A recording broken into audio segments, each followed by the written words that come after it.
ഈ സൈറ്റിൽ നമ്മൾ കിച്ചൺ ഇൻറ്റീരിയർ മെഷർമെൻറ്റ് വന്നപ്പോൾ വീട്ടുകാരെ ഏറ്റവും വലിയ ഒരു ടെൻഷൻ എന്ന് വെച്ചാൽ ഇവിടുത്തെ കിച്ചൺ ചെറുതായി പോയോ എന്നുള്ളതായിരുന്നു. അതായത് ചെയ്തു വരുമ്പോൾ സ്പേസ് ഉണ്ടാവില്ല എന്നുള്ളത്. അത് നമുക്ക് ഡിസൈൻ ചെയ്ത് വർക്ക് ചെയ്ത് വന്നപ്പം എങ്ങനെയുണ്ടെന്ന് നിങ്ങൾ തന്നെ ഒന്ന് അഭിപ്രായം പറയാം.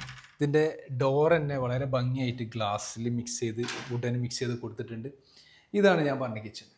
ഇത് ചെറിയൊരു പോർഷനാണ്, പക്ഷേ വളരെ യൂസ്ഫുള്ളായ രീതിയിൽ ഈ കിച്ചനെ മാറ്റാൻ ഫോറാൽ ഇൻഡീസിന് സാധിച്ചിട്ടുണ്ട്. ഇതിൻ്റെ ഫസ്റ്റ് ഭാഗം ഈ ഒരു ഭാഗം ക്രോക്കറി ഷെൽഫായിട്ടാണ് ഇവിടെ വരുന്നത്, 2 ഡോറ്. പിന്നെ ഇവിടെ GTPT ഷെൽഫ് സ്റ്റോറേജ് കാര്യങ്ങളൊക്കെ മുകളിൽ കൊടുത്തിട്ടുണ്ട്. മുകളിൽ ഫുള്ളത്തെ സ്റ്റോറേജാണ്. പിന്നെ താഴെ ഇവിടെ സിങ്ക്, ഇതിൻ്റെ ഡോറുകൾ, ഷെൽഫ്, ടാൻഡം ബോക്സ് കാര്യങ്ങളെല്ലാം കൊടുത്ത് സ്പേഷ്യസ് ആക്കിയിട്ടുണ്ട്. പിന്നെ ഇതിൻ്റെ സിങ്ക് നല്ല വലിയ സിങ്ക് ആക്കിയിട്ട് ഫ്രാങ്കൻ്റെ തന്നെ കൊടുത്തിട്ടുള്ളത്. കൗണ്ടർ ടോപ്പ് വരുന്നത് കോഡ്സിലാണ് ചെയ്തിട്ടുള്ളത്.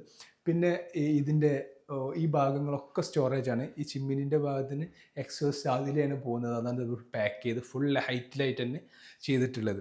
പിന്നെ ഇവിടെ ഗ്യാസ്, ഹുഡ്, ഹോബ് കാര്യങ്ങളെല്ലാം കൊടുത്തു. ടാൻഡം ബോക്സ്, ഫിറ്റിങ്സ്, ബോട്ടിൽ പുള്ളൗട്ട് കാര്യങ്ങളെല്ലാം കൊടുത്തു. ഇവിടെ ഉണ്ട് ഗ്ലാസ് ഡോർ കൊടുത്തു. അതിലും നമ്മളെ ഗ്ലാസ്സുകൾ മറ്റ് ഷോ പീസ് കാര്യങ്ങളൊക്കെ കൊടുത്ത് വളരെ യൂസ്ഫുൾ ഭംഗിയാക്കി വന്നിട്ടുണ്ട്. ഈ ഒരു ഏരിയയിലാണ് ഓവനും പിന്നെ ഫുൾ സ്റ്റോറേജ്, അതുപോലെ ഫ്രിഡ്ജ് കാര്യങ്ങളെല്ലാം വന്നിട്ടുള്ളത്. ഇവിടെ ടോളി യൂണിറ്റ് കാര്യങ്ങളെല്ലാം കൊടുത്തിട്ടുണ്ട്. വളരെ ഭംഗിയായിട്ട് ചെറിയൊരു സ്പേസ് ആയിട്ട് പോലും വളരെ മികച്ച രീതിയിൽ നമ്മൾ സ്പേസ് യൂട്ടിലൈസ് ചെയ്തിട്ട് ഫോറാൽ ഇന്ത്യസ് ഈ ഒരു കിച്ചൺ ചെയ്യാൻ പറ്റി. ഇതുപോലത്തെ വീഡിയോസിന് വേണ്ടിയിട്ട് ഫോറാൽ ഇന്ത്യസ് ഇൻസ്റ്റാഗ്രാം പേജ് ഫോളോ ചെയ്യാം.